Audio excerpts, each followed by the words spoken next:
Okay, we're live. Mics are on. Correct Docs Court is in. And this past Saturday in Germany was absolutely beautiful. It was like 67, 68 degrees, and we live across from an open grass field. And it's probably 150 yards long, maybe 40 yards wide. So it's basically just a strip of grass. And there's soccer goals on it, and then behind it is kind of an open grass field. When we got home from the game that we had Saturday afternoon, and it's kind of the evening settling in, and it's just very nice evening in the neighborhood. And I look outside of my bedroom window, and I see a bunch of kids just playing like a pickup soccer game. Parents are out there watching. The pedestrians that are coming by are turning into fans. It's becoming a whole thing, and the moms are sitting in the back, like eating pizza, smoking cigarettes. There's another set of moms on the other side of the field. They don't have pizza, but they're just smoking cigarettes. The little kids are in the way back of the field, just doing gymnastics, hanging out, and it was like such a communal event, which this neighborhood really is. The apartment across from ours, we live in like an older building, the kind of building where maybe there's like two apartments per floor, and it's 4 stories high. So not a lot of people living in the building, which is very, very nice. Nice hardwood floors. But the apartment across from ours, they're always outside hanging out. Like all the people that live in the building are just friends, and it's so cool to see. It's a very neighborhood feel, which I very much grew up with. Growing up, we had like 16 to 18 to 20 kids that lived just on my street. So every day after school, summer days, like it was just constant action outside. The parents were all friends. They were hanging out, barbecuing, drinking, doing whatever. So it reminds me a bit of that, but it's a much slower pace out here. People are just very relaxed, and it's cool to see when you're in a neighborhood and it really shows like people care about one another that they live by, which is just a beautiful thing. And Saturday very much brought that back as I was watching this scene take place, with the dads on the side, they're hanging out. I watched a mom elect to go to the store. She was like, oh, I'll go to the store.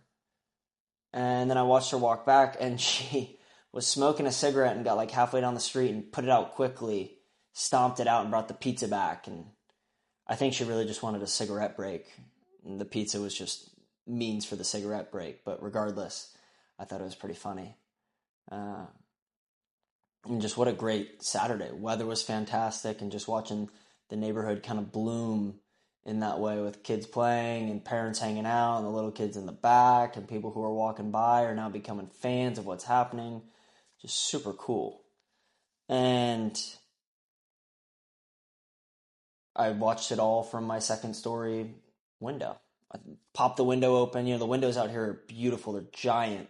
You can open them all the way. So they swing open like a door, essentially. Probably like, 4 feet by 3 feet. They're really big. I don't know, maybe not that big. Maybe I'm exaggerating, but they're big, regardless. Tapping into the question that we ended last episode with, which was, what is your favorite place and why? So as I sat with that, it's a rather easy question for me because there's a singular place that I've been that elicited a feeling out of my body that I've never felt before. And to rewind a bit, how I got to that place, I got released in July of this past summer, so July of 2024. And I knew I was done with affiliated baseball at that point. I thought I was done with baseball in general. I had planned in the off season that I was going to go see a friend in Spain.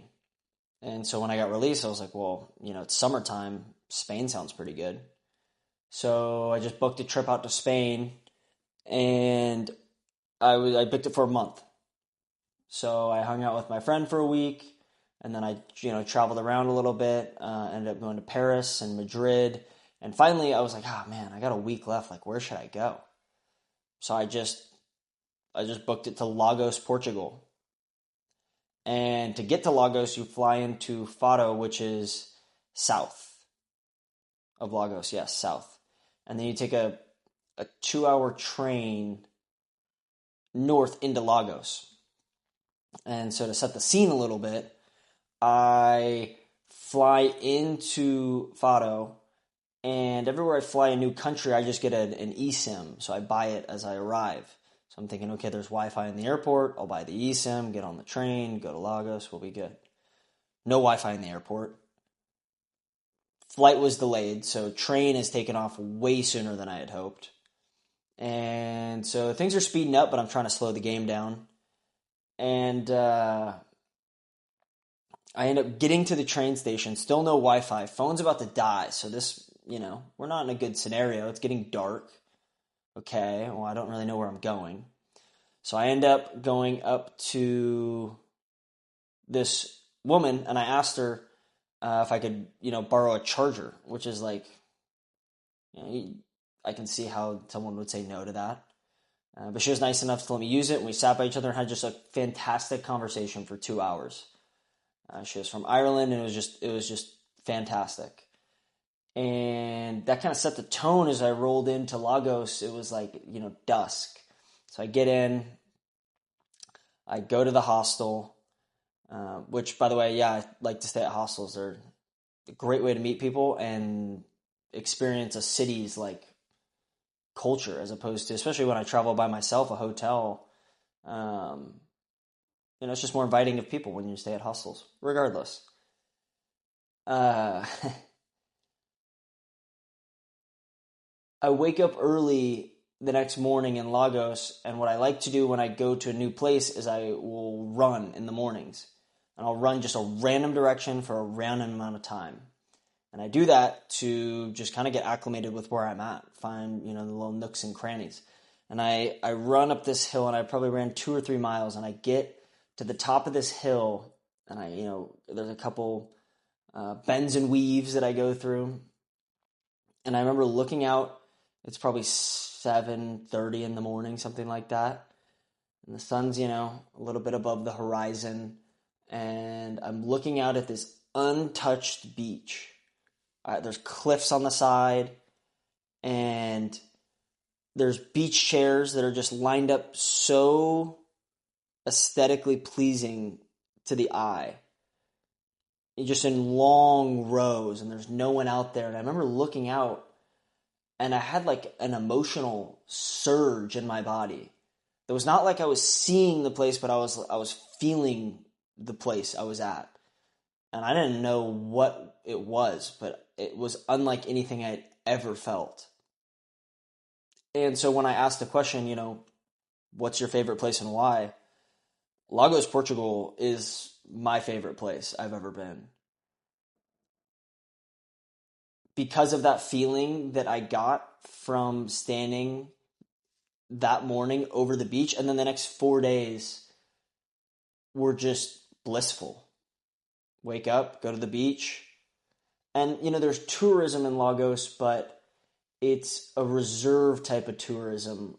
You don't see people with their phones everywhere, and there's just not like you're not just going to sightsee and then dipping out of there. People just enjoy the place and the vibration that it has. And I definitely felt it. And it was the first time in my life I'd ever felt a place versus like seen a place. I've seen a lot of places, but to like feel the environment of where you're in, it really like changed the way that I interact with different environments that I'm in. And so for that reason, it's just an easy answer as to why Lagos, Portugal is my favorite place. But I'm interested, have you ever been in a place and had a certain type of feeling about it versus just seeing it visually? You like felt where you were at, and it felt different than anywhere you had ever been before? And where is that place? And to try and describe the feeling is impossible, because feelings reside so deep. It was just like it's a surge through my body is the only way I can really describe it. And it's been so interesting how the words that I've chosen to write about during the weeks have kind of lined up with the questions that I've had. This week the word I found was numinous. The definition of numinous is having a strong spiritual, mystical, or awe-inspiring quality, evoking the feeling of something greater than oneself, often with a sense of mystery, reverence, or the divine. It's long-winded. But when I see that word, I think of Logos and the feeling that I got. Because it really was awe-inspiring. I just stood there and in awe. What is this? What did I do to deserve being here? This is just incredible. And it felt like the full culmination of the grind of baseball and everything, and getting to that place. I don't get to that place without all of the grind that had come before it, and getting released during the middle of the season, and then making the decision to just go out there by myself, and then all those things line up. It's easy to backtrack and think that way, but it led to that feeling. And so just sitting with that feeling for a moment, maybe we just take a couple breaths and really lean into it as you start to think about, what is my favorite place and why? And just, bring a gentle smile to your face as you begin to, just slowly inhale, slowly exhale.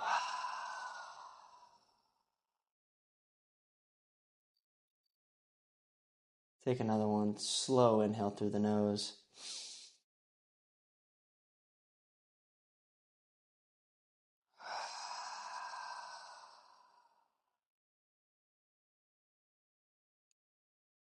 Just start to let that feeling maybe trickle back in. Trickle back into your fingers and your toes, shoulders, stomach, legs. Feeling, it feels like that feeling resides inside of me now. Maybe it wasn't a feeling that I had before or had been able to touch before, but then once it is shown or presented or felt, it's always there. And maybe it's unique to that place. I don't know. I haven't gone down that thought experiment before. I definitely haven't felt that same feeling. Now, I've been to other places where I have felt rather than seen them. And it's been more prevalent after the first time I was in Portugal.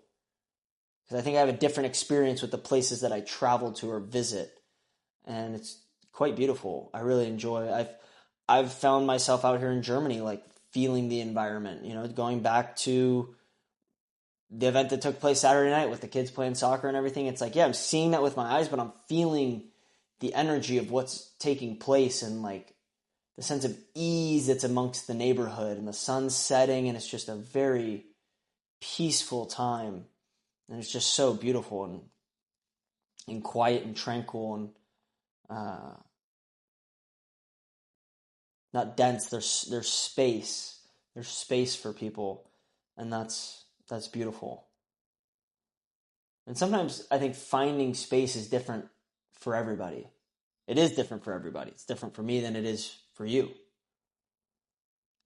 And I know one way for me to find space is to leverage into what I would consider an external stressor. So an external stressor could be seen as the cold. It could be seen as the heat. It could be seen as physical work, working out. It could be weight, or something that I did in Bali, which was like a sadu board. It's a nail board that you stand on. And I use those external stressors to connect back to the breath. And the more that I leverage into those external stressors and breathe into them. And the thing those external stressors do for me is I have to be present. Even when I take a cold shower in the morning, if I'm thinking about all these random things and then I turn the cold shower on, it's like, whoa, like that's way too much. You have to, it's like a preparation, right? You have to clear your mind and be like, okay, I'm going to be present with what this external stressor is right now. Okay, I'm going to turn on this cold shower. And if you're thinking about what happened yesterday, it's going to smack you in the face. And I'm not going to be able to lean into it, where if I'm in an inviting place for it, I'm able to lean into that experience and create space from it. And from that space, I think that my observational skills have improved. Observing what's going on around me, the people that I'm with or the people that I hang around, or observing my own habits, my own verbiage.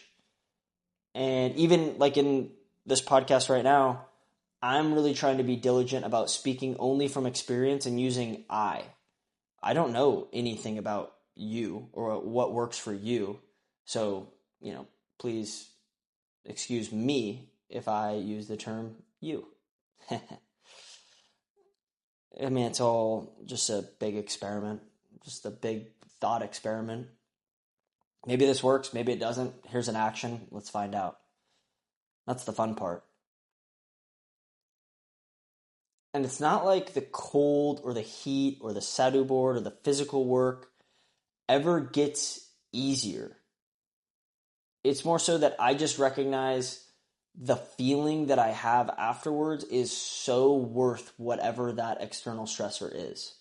And normally, the harder the external stressor, the higher the elation that I feel afterwards, or that's the more space that I feel afterwards. I mean, even I just started getting into running more, and it's so similar how with breathwork and running, I'll go on a run and my thoughts are just going all over the place to start. I mean, and a mile and a half in, I start to find my rhythm. Boom, boom, boom, boom.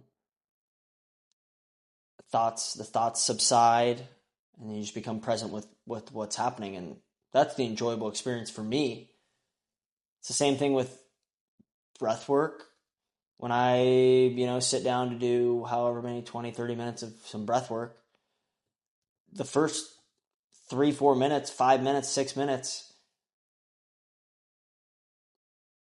never get easier for me. I'm always just trying to start up the engine, like you're trying to get the mechanism going. And then eventually the breath just begins to breathe itself. It just flows one after another, and I become very present with it. And the more that I do those things, use the external stressors, run, do breath work, whatever, the integration period gets slightly faster. So the integration period to be able to go into that pocket is quicker. And that's really the only difference that happens over time, and you just begin to create more space for yourself, and it's fun. It's so fun. Just like it's fun to watch just like it's fun to watch the mom sit behind the soccer game and throw her cigarette out, 50 yards before she gets back to the kids so that maybe no one thinks she's smoking a cigarette. I don't know. That's just what I saw. And she sits down and she's munching pizza with the other mom, and there's another set of moms across, and it's a whole fest. It's fun. And I don't know if I have that observational skill, I could call it, without the space that you create from those external stressors. And, leveraging into those external stressors is different for everybody. Some people are just drawn to it. Some people reach a rock bottom and need them. And then some people want to be coached into them. But regardless of how you get there, leveraging into them is always going to be the only thing that matters, is like getting there, getting into the cold tub or getting into the sauna. It doesn't matter if you paid someone to get in there, to help you get in there, if you got in there by yourself, if you force yourself to get in there, if you wanted to get in there. Once you're in there, then it's just immersifying yourself into the experience. And once you create that space, you start to realize like, ooh, now I have the tools that I know work for me to help me get space. I know that if I'm feeling this way, a cold tub will help. Or if I'm feeling that way, a sauna will help. Or at the end of the day, maybe a steam room will help. Or if I'm feeling stressed, I have a breathing pattern that I know will get me back to center. And saying all of that, I conclude this episode with just the question of what is your anchor? What is your anchor? And it could change over time, but right now, what do you use as your anchor to ground you, to bring you back to center, to remain present, to acknowledge, to reside in awareness? Maybe there's multiple. I think that's a fun question to sit with for the next week as we conclude this third episode of a thought experiment.